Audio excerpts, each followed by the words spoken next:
guys, and welcome back to another episode of the Daily Racing Show here at RacePlazaMedia. My name is Pia. My name is Milan. And today we're going to talk about some more racing news that we've come across this week. Specifically, we're going to talk about mostly like Formula stuff, Formula One, Formula E, and I don't know what else you might have, but... I mean, I'm going to say one of my news is like half really racing. It's a stretch to consider racing, but I thought it was appropriate to bring it up. So do you want to start with that? No, because it's ridiculous and I want to talk about it at the end. Okay, well, stay tuned if you want to find out more about whatever ridiculous story Milan has for us. I think I'll just kick us off. Go for it. With some news. And so this is about Williams. Okay. I wasn't sure because we don't usually talk about the news that we want to share with each other. So it's we're kind of going in blind. I don't know. What I wanted to say about Williams is because, of course, if you guys are Formula One fans, you know what happened last week in Australia. Just to quick summarize it, Alex Albon crashed during practice. The chassis was unrepairable. Williams didn't have a spare chassis, so they decided to take Logan Sargent's car away from him and give it to. They asked him. Of course, I'm being facetious. Facetious. Exactly. So of course that happened, and there were lots of jokes. Try to use big words if I don't know how to pronounce them. Okay, it's my second language. Chill. Mine too. Yeah, okay, make me look bad. But anyways, I mean, lots of people were joking about it online, of course, about my pronunciation. No, I mean they've talked about my pronunciation. Chassis. Ooh, the bird. I say horsepowers. I know. I said it once in the second video. I just cut out the S. Which I'm glad because it's so short and I'm like, God damn, I couldn't live it down. Anyways. Okay, sorry, we got off track. We're hungry. Oh, that's true. We're the Lulu. Yeah, we are. What I was saying. Okay, so people were making fun of it, of course. Like, there are so many memes about it online. And then, of course, the 20,000 pages Excel sheet. Oh, of course. Yes. But then, so there was now a post-race interview with Vowles, the team principal. And then he was talking about that they almost like express shipped the damaged chassis to England to get it repaired. They had prior to it, they have done a lot of assessment on it to figure out exactly how extensive the damage is, what they need to do. So the chassis arrived from Melbourne, Australia to England at 2 a.m. And they start working on it. And then immediately started working on it. Okay. So he said, which is the thing that partially baffles my mind, but also just emphasizes this whole point that's about to be made, is that he's confident that they will have it ready by Japan, but it didn't seem like he's 100% certain, which I was like, I mean, just the language that he chose, it's not, I guess, a guarantee. That is mind-boggling. Yes. So he said, I mean, he's confident that they'll have it, but it didn't seem like an assurance to me. But then he also said they will still not have a third chassis available in Japan. It will take more time just due to the work power being redirected, of course. So I was like, oh, this is crazy how, I mean, it just shows how much work goes into repairing a chassis. You know, it's a kind of mind-boggling how much, of course, work that goes into, how many parts are needed, because one of the reasons why the third chassis wasn't available to them earlier was because there was delays for parts and things, because of course it is a huge job to create a Formula One chassis. Like, it's not an easy undertaking. And I will say, I don't know if this also comes like I say this into the defense, and I don't know if that's true, but I know that there were some issues earlier this year when it comes to the endurance races, that there was issue with shipment and stuff like that, because of like pirates, which is like, what is this one piece, you know? No, it's true. It's true. Because they had to reroute. Exactly. So I wonder if they are affected by it too. And of course, because they're not as affluent as other teams. So I'm giving them right there also the benefit of the doubt. It's also, of course, it's what a bummer, you know? I mean, so they're... Logan is like, you guys better... Because I'm not giving up my seat again. Seriously. Yeah. I mean, Albon did do well in the race. He didn't get any points, unfortunately, but I think he drove a decent race. I think he said his pit stop. I don't know if he had a bad pit stop. I think he mentioned something about the pit stop being bad, and that ended up causing him. But honestly, the real loser in the pit stop was Valtteri. I mean, stake, period, is horrible. I mean, they ruined Joe's and Valtteri's. But Valtteri was actually racing for points. But anyways, let's not get off track here. Anywho's. But I just thought that was so mind-boggling because I read the article. It was posted on F1 on their website because I got a little notification this morning. I was like, oh, let me see if they have any news about it. And I was like, this is crazy that the language that he's using it's not 100% certain. Like, yes, we have one more week until Japan. But, I mean, isn't that crazy that it is? Well, I'm assuming also maybe they're also like, okay, like we have to get it back to England, fix it, and then make it in time back to Japan. Yes. To get it done there. And also we're on a different schedule there, right? So, yeah, it's tricky. I hope they can get it together because I want to see both Williams racing. And I don't know if they feel like we could ask Sargent again to give it up because I feel like, mate, like he already did everything that he needed to do, seriously. and he got punished for something that wasn't his fault. Yeah. And like we've talked about it, we agree. I get Albon is the obvious choice for racing if you can only have one, but it's still like he's suffering the consequences of something that wasn't his fault. It's such a bummer. And then also Carlos Sainz asked for his appendix, so like Logan is giving up everything. Yeah. Yeah. Just joking. I stole that one from online. I saw it on one of the memes. But so that was the one of the news that I had. So it makes me a little, I'm sure they'll have it and he's maybe just a little bit more careful with the wording. But I mean, or not only that, he didn't just seem confident that they would have it, but that it would be fully repaired. That was the thing, you know, like that it would be in 100% like tip top shape. Sorry, I hate being on my phone, but I was trying to look up this guy's name because I wanted to talk about something else that is also really annoying. Because we're already talking about something that's annoying. Yes, so I figured I'll move into that. Yeah, and, go for it. So, okay, so I don't know if you heard this, but the chief mechanic for Red Bull is no longer with Red Bull. His name is Lee Stevenson.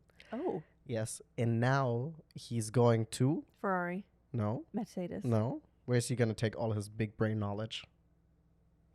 RB Cash App. Oh, okay. That was my second guess. And I'm like, mate, this is like the thing that they're talking about. I think Zach Brown was quite vocal about this, that it just sucks because like... Oh, because he's going to like the sibling team and trying to like... And essentially he's taking all of his knowledge and bringing it there. And I think Red Bull and RB Cash App are already so close. Yeah. But is it legal for him to share the knowledge? The thing about it is I don't think he had in his contract something where like, so they call this gardening leave. Yeah. And so usually gardening leave means that an employee is still employed by a company, but they're not working for them anymore, but they're still getting paid. So essentially it is to prevent you from, I guess, also taking vital information and take it to a competitor, right? Yeah. However, because he's just going to the sister company essentially, they're not putting him on gardening leave. And I think I don't know if he's already going to be in Suzuka, if he's already going to be with RB Cash App. Yeah. And so he actually, in his IG post, he just said, I'm going to go to the pit just right across or right down the line. So he actually never advertised which team he went to. I don't know if he also did this to avoid a shitstorm on his IG. Yeah. Granted, I mean, it's not a secret. Granted, I don't know how many followers he has, right? Oh, gosh, yeah. But his name is Lee Stevenson, if you guys want to find him. I'm just kidding. No. I mean, go find him and but don't be mean, you know? We don't encourage meanness. But I just brought up his name in case you guys wanted to look this up yourselves, right?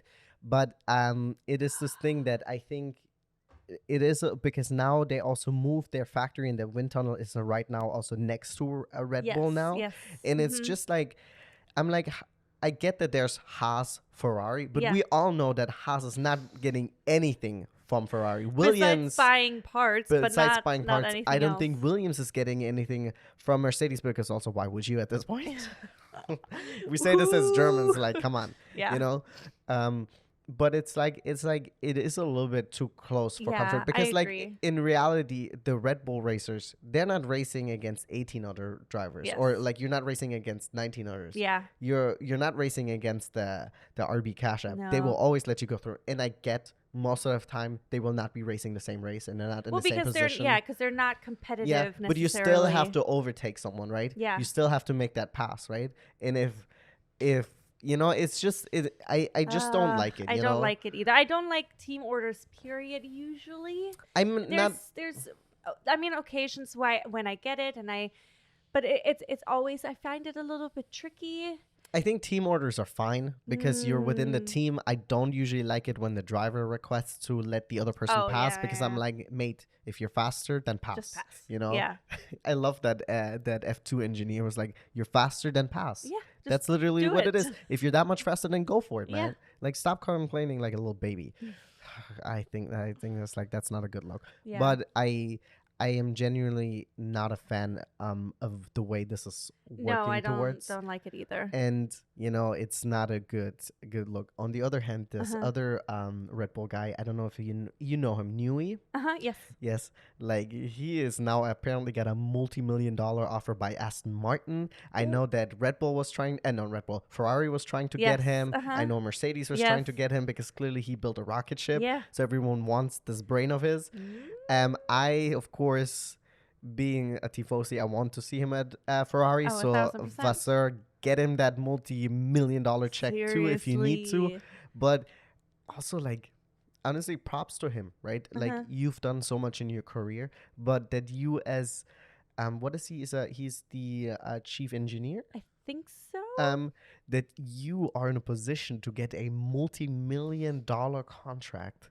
What a great thing to have achieved. That Oh, you're yeah. so valuable, Mhm. and that over the time, because he's been in For a long time. for many decades, right? Mhm. And it's like, honestly, like, I'm happy for him. Like, Yeah. pick your path, you Oh, know, yes. and enjoy it. I mean, I hope he would switch teams just because I think it would be interesting to see if he. I think it's also the natural way of doing things. I think when Mercedes was really dominant, Uh-huh. Red Bull poached a lot of their people, Yeah. because that's just how it goes. You're Yeah. gonna go. Who's gonna pay you the most amount of money, right? Usually, that's what people. Yeah, do, and I get it. You're like, oh, you know, I'm Red Bull and all of that, right? Yeah. Or I'm a Ferrari or I'm a Mercedes Mhm. person, but right? Yeah, but if they're offering you like a lot of money more, and maybe more benefits and Yeah. stuff like that, it makes a big deal, Yeah, you know, because I those agree. people, everyone there on the road a lot, you Yeah. know, 24 races. That's a lot. That's That a is long just time. the races, Yeah. right? So yeah, so I'm like, hey, get your money. Yeah. Speaking of poaching and teams changing and stuff like that, Toto had recently spoken out about, again, who will potentially be the next Mercedes, the second Mercedes driver. Mm-hmm. And he said, we won't know until probably the summer. Oh, Yeah. I was like, there was this big article. It was like, ooh, who's it gonna be? Dude, you get so And many of then, those. I saw this big article about like Hulkenberg and Sainz at Audi, and I'm like, oh my god. And then, but apparently, like, Hulkenberg is in the talks with Audi, Oh, and interesting. I mean, he's German, so it he is German. makes sense. I think getting Sainz might be a stretch for Audi, because it is a huge gamble to take on Yeah. a team, and I don't know if Carlos is willing to make that type of I mean, I Carlos feel first name basis again. Obviously, Carlito. I don't know if he's willing to make that type of gamble. I would imagine it really depends on what kind of contract he's offered for next season and beyond, and then see. But I agree. I think it's quite a gamble to go to Audi just because you just don't know how good or competitive they will be. I'm hoping that they will and they'll shake things up. But And- a first year at F1. I mean, they will obviously take the information from the Sauber team, Yeah, Sauber, Kick, Steak, whatever. and And like in the Sauber and the Kicks, they have not been doing bad. Like, they have good race pace. They've been flirting 2 times out of the 3 times really with the points. It is really the pit. Apparently, they figured out the mechanical problem that was there. I don't know. It's just incredibly frustrating I to don't know. watch. Yeah. And I can't imagine how frustrating it is as a driver, because there's also like, there's only so much you can say, because Valtteri and Zhou are both up for renegotiation for Renegotiations, their yeah. contracts, and you don't want to be like, yeah, they suck, F them and whatever. Yeah. And then you're like, well, mate, you said all of this about us. Yeah. I don't think we want you, you know? No, So you have that's to be true. really mindful. And of course, in the end, we're all a team, you know? And if you're messing up on the track, the team is not going to be like, what are you doing? Yeah. Blah, blah, blah, Oh, right? 100%. You know? It is a team sport after all. Exactly. Although it doesn't appear that way often, at least to also especially new fans, I feel Absolutely. like. But it's 100% a team sport. But just to finish my point about Toto, he said he wants to just kind of observe what's happening just to make a educated decision, which I totally get. You don't want to 100%. rush it. So he said it's probably closer around the summer. That's, I think, his like own deadline that he set himself, that he wants to make a decision then. So oh my gosh, I can't wait to see how the grid will change for next year. Because I mean, like we've been talking about, and everybody's been talking about, there's so many drivers' contracts up at the end of this season. So I'm curious to see who gets to stay, who goes where, if we have new people coming in. So I really hope we have rookies coming in. We've already talked about that. I mean, not that I genuinely want Danny to have a good season. I would like to see him continued on the grid, right? Yeah. Of course, it doesn't help that Yuki's doing so well. But on the other hand, like, if he has to go, like, let's get Liam in here, you know? Let's get Liam in here. Let's get Oliver in here. I mean, they did talk about it that apparently they had a talk with Danny and they're like, hey, I think you have like 2 more races to show us. That's what I think. Well, that's what people are saying. And then I think Helmut said that wasn't true. So, but I don't know. Helmut is also like, he just likes to stay relevant. Yeah, I know. He already said he doesn't like Danny's performance and Yuki's, granted. I mean, he doesn't like anybody's but Max's performance. To be fair, he's also 3 times world champion. I mean, I get it. Racing by himself. I get it. Anyways, do you want to go move on to the next news? Yes. So I have technically 1.5 more F1 news, and I have 1 Formula E news. So I don't know what you wanted to do. We'll do your Formula 1 because I have Formula E as well, so we can. Is that the ridiculous news? No, the ridiculous news is F1. Oh, is it? Yeah. So if we're talking about F1, you want to finish it up? Yeah, I mean, might as well. So the not ridiculous news is that the FIA just released more information about the 2026 car. Oh, okay, so nice. They are looking into bringing back the CARES system. So they had that from 2009 to 2013, which is essentially, it's like, they're looking to do, I think they call it the, oh my God, sorry guys, I don't want to say the wrong word. I don't know if it's the overdrive button and override mode. So the override mode, you could almost envision it is going to be something, there's no set specifics yet. Okay. But the override mode, you could kind of see it's like similar to the push to pass button in Indy. So the push to pass button in Indy, if you're not familiar with this, drivers are able to engage the push to pass 20 seconds up to at a time, up to 200 seconds during a race that is a non-oval race. And essentially it gives them up to 60 horsepower more to enable either defending or overtaking or maybe just increasing your lap time. Interesting. And so the CARES is something, or the override mode is something to be supposed to be similar. So because they're making also a big push to where it's more hybrid. Oh, yes. So the I guess the hybrid and the power unit will be a huge thing in 2026. And so I think actually the with that new, I think the top speed will go up to 345 kilometers an hour. And then with that, it will go up to 355. Oh, wow. So when you have that enabled, right? Interesting.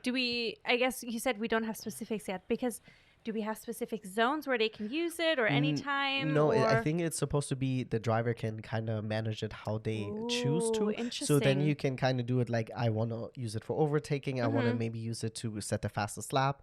But also, of course, because the energy depletes, you don't want to use it maybe in the wrong time and then be missing it out later on.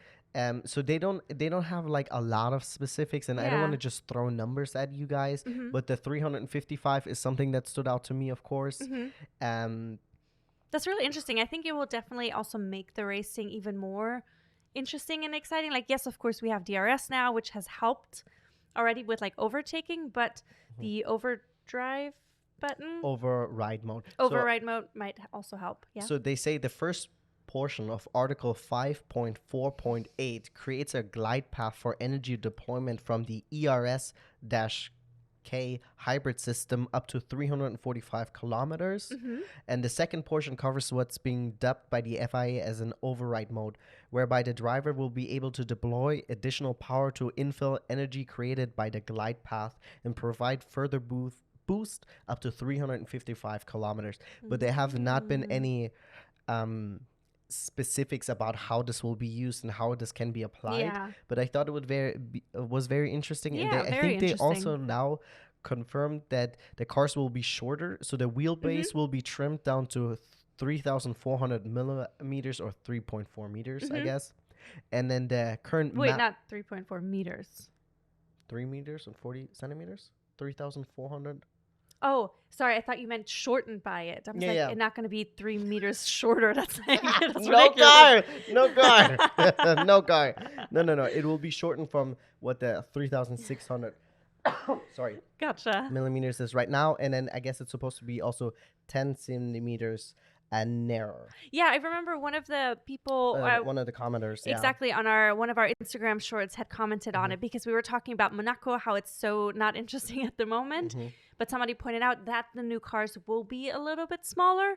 But then others also argued if that's really going to make that much of a difference. I mean, I don't know if it would be big enough for Monaco. Monaco. I could imagine. Is it Monaco or Monaco? So I think Monaco is very German, and I don't know if Monaco is American. I don't know. You guys let us know, anyways. But I think honestly, which unfortunately they don't, but if like F2 or F1 Academy or something like that, if those cars would be racing in Monaco, it would be much more interesting, because they are significantly smaller, and you would have more overtaking opportunities. Now you're just like, I'm big. Yeah, just try to get around me. I mean, you literally have to DNF or have some kind of issue for. Yeah, I think maybe the tunnel is like to happen. Yeah, I think the tunnel is probably like the only really opportunity where you have it, or you cut the chicane and then you have a 10-second penalty, and then you're like, well, now you're jumping the cars. No, and then or maybe on the straight. So you guys know, we don't have to. If you watch F1, you know. If not, you guys know it's a little bit an issue. Last thing I wanted to bring about F1. Okay, go for it. Because it's so stupid. I read it the other day, and I say it's half news because it's technically not racing related. Okay, interesting. Oh boy. So, our boy Christian Horner, right? Oh. He's going through it at Red Bull, right? So now he's also going through it at home. Oh no. His marriage is fine. I'm not saying his marriage is not fine. Okay. I guess his. Oh no, one of his kids? No, him and his wife, I guess, put in a request, and they did this a couple of years ago to put in a pool onto their property, right? Okay, that's very not racing related. I know, yeah, no, but I was like, this man cannot catch a break, right? Okay. And then now. All I guess the neighbors are writing the city, and they're complaining because they don't want him to build a pool, because I guess his property is very close to a church that's like almost 800 years old, and the church is, however, still active, right? Okay. So people still are holding like funerals and weddings there, and they're like, well, he shouldn't be having like, people shouldn't be like playing in the pool and having fun when they're having like a funeral or a wedding over there, and they're like, it's not right, So what? It's not on their property. I I think, first of all, what a headache. Like, this man has already so much going on. Seriously. With Red Bull and all the drama and stuff like that, and now he has to deal with this BS back home with people complaining because homeboy, I think the pool is quite big. I think it's like 40 by 16 or something like that. I mean, this time, I don't say this very often, but I'm siding with Christian. I mean, based on the little facts, of course, that I know. But why the hell can a church? Why the hell can Horner not have his fucking pool? You said the F word on the channel. I know. I said it the last time. I know you did. I went wild. But yeah, me and girl, you're not even saying hell. What the hell? I know, because it was like church, and I was like, oh, I didn't even think of that. But yeah, sorry. I just we talked about it last week. Now it's true. Yeah. I wore it to work. Get a new shirt, bro. Like, what the hell? You know the story about the shirt is even wild. I don't even know where it came from. It just showed up. I don't know. Did you get it out of the laundry? It was maybe somebody else's in the building. Shh. Don't tell anyone. Hey, no one ever knocked on my door. Okay. All right. Anyways, let's move on to some actual racing. Or did you? I just wanted to finish up. It's like, but because they were complaining, saying that it would be too loud. But let's be real. I don't know how old Christian's kids are, but I cannot imagine that he's throwing wild parties at his house, because I've seen him in his leisure wear, and it's a dress, a button up on a shirt like this. So I don't know how leisure this man gets. I mean, like, he can still party. Yeah, but I'm like, you guys, no. I don't know, you know? It just seems like... But I mean, I'm sure there's like city rules, like quiet hours, and he will follow those rules. If he breaks them, like, yes, of course, there's a law broken. Arrest him. No, just kidding. No. Send him a fine. Yeah. But I mean, like, no. No. I mean, this goes into like HOA territory, yeah, which I don't exactly. like. I don't like. Anyways. But I mean, like, Christian, you deserve a break. Yes, you deserve a pool. Somebody get this man a pool. Someone get this a pool, yeah. Yes. Pro pool. Pro pool. Put in the comments if you're pro or con pool. Yeah. If you made it this far, just put pool or no pool. Yeah, exactly. Confuse everyone else. All right.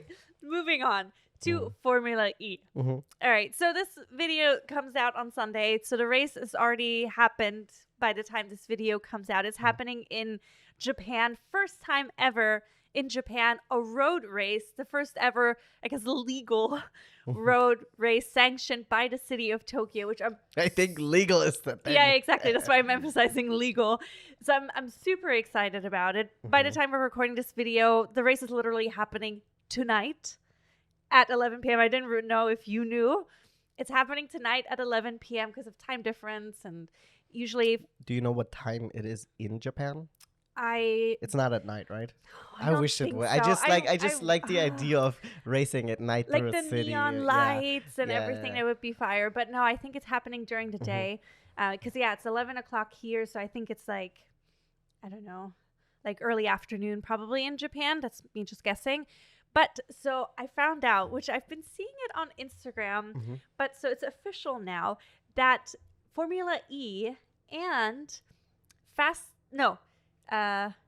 and Furious Tokyo Drift actor Sung Kang, who is Han in the show, they did not a collab essentially, but so they invited him to Tokyo, Japan. He did like a tour where he's seen like a bunch of like the street racing cars. I mean, of course, total Tokyo Drift style. So he like did like a tour and stuff, and then so what's it called? Liberty Walk collabed with Formula E, and they created a very specific body kit as well as livery for a Formula E car, which is going to have an appearance also during the race. People are going to see it, and it looks fire. It's very much a is it like a homage to the Nissan Skyline? Is that underglow kit? But it has like the typical like Japanese colors, like a lot of the white. It is also an homage to like anime. Oh, okay. Sorry, I thought it was to the Fast and Furious car. It looks too legit to quit. It looks fire. It looks and then they changed the body kit a little bit because Liberty Walk does like body kits and stuff like that. I guess they're famous for it. But it just looks so cool. It looks fire. I mean, yeah, as I said, we'll put it up so you can actually like see it. But I just thought it was such a nice also collaboration, such a smart collaboration, like Tokyo Drift. That actually goes really well with what I'm about to say. Oh, perfect. And then let me see, which I thought was really cool. So Sung also emphasized that he thinks it's such a cool idea that Formula E is racing in Tokyo on the road because it's like this postmodern era city with this postmodern era kind of racing. Is it going through the famous crossing? Oh, I don't know. I haven't looked at... We'll race it. We'll watch it. We'll watch it tonight, and then we'll talk about it probably during the recap video, so stay tuned for that. But apparently, the race is free. People can just go and see it. I'm like... I mean, here you can't even watch F1 from your hotel room in Vegas because they will darken the windows, Yeah. you know, and there they can watch. I know. It got me so upset. I'm but happy also for I'm so happy for the happy. people. Exactly. And it's a perfect way to also promote your sport. 1,000%. This is how you get people to come, right? Yes. I guess with F1 you don't really need I that. mean, with Formula E, we've already talked about it. We want to really go. I mean, I really want to go. I know you want to go, but it is already really affordable. Like 100%. we looked up the race in Portland. It's only $70 for the weekend. For the whole weekend. For the yeah, whole 3 weekend, days. which is, I mean, I would say really affordable, especially if you're already in Portland. But like to have it for free, that's insane. That's awesome. And then, of course, you still have practice sessions. You have qualifying. You have the full race. And I watched my first Formula E race, which was the last one in Sao Paulo. And it was, bro, if you have not watched. Too legit to quit. If you've not watched a Formula E race, I highly recommend it. It does sound like Tron, like the Tron bikes, which is something to get used to. But there's a lot of action, there's a lot of strategy, and they drive the car till 0.0% battery and actions all the way until literally crossing the finish line, which we don't see in all other racing sports. I mean, it really... AMA Supercross? Yeah. No. That's what I'm saying, not everything. But, I mean... Yeah, I mean, you very rarely get that, especially like on the last lap still. Yeah, but I think it's like so cool, and especially I feel like I've seen Sung so much over Instagram recently, just chatting on podcasts. I feel like he has a little resurgence. Yeah, I love that. Do you know what his car is? Oh yeah, he has a minivan. Yeah, I think he has like a Toyota Sienna? Odyssey. Oh, I thought it was a Sienna Sienna or Odyssey. Pacifica or something. But like, yeah, his daily. car is, but he loves it. Yeah, I know. He's proud of it. I mean, I recently drove a minivan. Is he a dad? I think so. Yeah, that makes sense. I recently drove a minivan for work, and it was all right. But maybe I didn't have like the souped up, tuned up model. But some people just really love it, you know, to each their own. I mean, it was super comfortable. It was a nice, smooth ride, especially going back into my Mini afterwards. I felt like in a little clown car.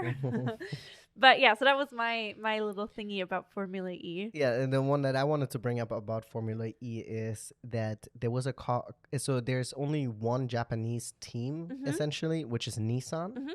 On Formula E, and they did a collaboration with a Japanese, I think, designer, Yun Nakamura, and they made specific for each team. They made individual kimonos, and they made those. I'm gonna show you, or we're gonna either put the link or we'll throw up a video, a picture. So they made specific. They made specific kimonos for every single competitor, and it goes. So I don't know if they get them or they were just made, and it is like also like a welcome gift, and they call it. There's a specific Japanese word for this. It is called the omotenashi, which is offering a warm yet competitive welcome to the teams. Oh, I love that. And on top of that, which is really, really awesome, the kimonos were designed as zero waste products. Oh, yes. So that goes hand in hand with the whole zero waste, and like Formula E also trying to be very much environmentally friendly and stuff like that. So I thought that was really, really awesome. Oh, so they created cool. those kimonos specifically for the competitors as like a welcome. And I was like, wow, I really like how they're going all out for that. Yeah. And I thought it was very thoughtful that Nissan could have done that just for their own drivers. Yeah. Oh, be like, hey, that's what I thought you were gonna say. No, but they made it for every single team it's supposed to capture the spirit of that team and like also like the traditional like Japanese like kimono and stuff like that. So I thought it was really, really awesome that they went out of their way to do that. I think it's really cool to see how much effort One Japan also puts into Formula E, but I also just like seeing just all the collaborations. I mean, we do see it, of course, with other sports and also Formula One as well, but it's just nice because I feel Formula E doesn't get a lot of attention. A lot of people either ignore it because it's not a gas engine and stuff like that. But I like to see that. We even talked about it the last race that I watched for Formula E, that there's like Bernie Eccleston was there, and of course the Fittipaldi, some of the family was there. And it's just, I mean, I feel like they're getting more and more attention. I mean, granted, I can't know because this literally our first season watching it, but it's just nice to see it, you know? It's awesome because we Yeah. are always pro more racing. And then before we wrap up this video, Okay, yes. I have one bonus news. Ooh, And okay. that is for two-wheelers. And and I think it is almost completely wrapped up now that the owner or the company that owns F1, Liberty Media, is about to acquire MotoGP rights. So I think they're hashing out like a 3.5 billion pound deal for Liberty Media to acquire MotoGP rights. Yeah, so it's a big thing now. We're gonna probably talk about it more next week because maybe then it'll be wrapped up. But it's a huge thing that they will be essentially owning the top tier in open wheel and the top tier in two-wheel racing. That is crazy. I was already thinking, like, why are you bringing up two-wheel? We had already specifically assigned specific themes for certain videos.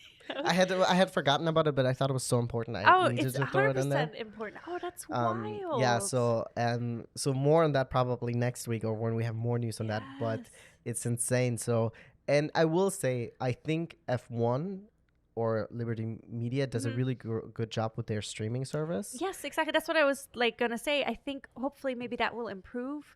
So I don't know how it is, or MotoGP, how it's gonna but work. MotoGP is significantly more expensive than anything else that I've come across, and I've mentioned this before. That's true. So I think MotoGP, if you get you can watch them live and stuff like that without the timing pass they call it, which is extra $10. It's like $139. Yeah. And you can get the F1 TV app for $80 a year, and you get F1, F2, F3, and F1 Academy. F1 Academy, and then Formula 4, whichever you're watching, is usually available for free on YouTube. Yeah. But they do a really good job, and one of the things that we think is really annoying about like WRC when you look at the app, it doesn't always show you the most recent race. You always have to go fishing for it. Yes. And I don't know why they make it so difficult. And with Formula, they're really mindful also about like if you go onto the app, they don't really spoiler it right away who won.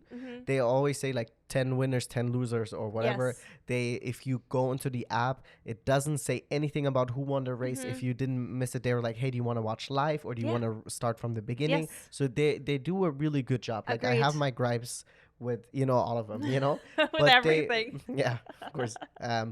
But in general, I think they do a really well job with it. Nice. And I hope. I mean, it's exciting, but it's also a little.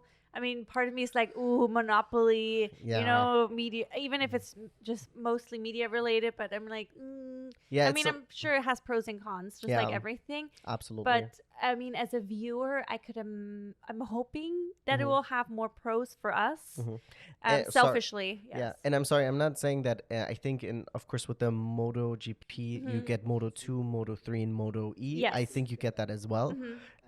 We haven't subscribed to it yet because we hadn't had the need, because once again it's still available on HBO Max for free at the moment. I'm sure once the acquisition is through, things will change up. Yes. But I thought it was a big news to bring up. Agreed. Yeah, thank you so much for bringing that up. You're very welcome. Yes, but I think that wraps up all of our news for this week, part 2. Thank you so much for tuning in. If you missed yesterday's episode, yesterday was about other types of racing, including World Endurance Championship we've talked about, Supercross we talked about. So definitely check that out as well. Now, what we're going to do is watch tons of racing because there's so much happening this weekend, and we will tell you guys all about it tomorrow. Thank you guys. Thank you guys for tuning in. Like and subscribe, and we will be seeing you guys here tomorrow at the Daily Racing Show. Yes, we will. Roll out. Bye.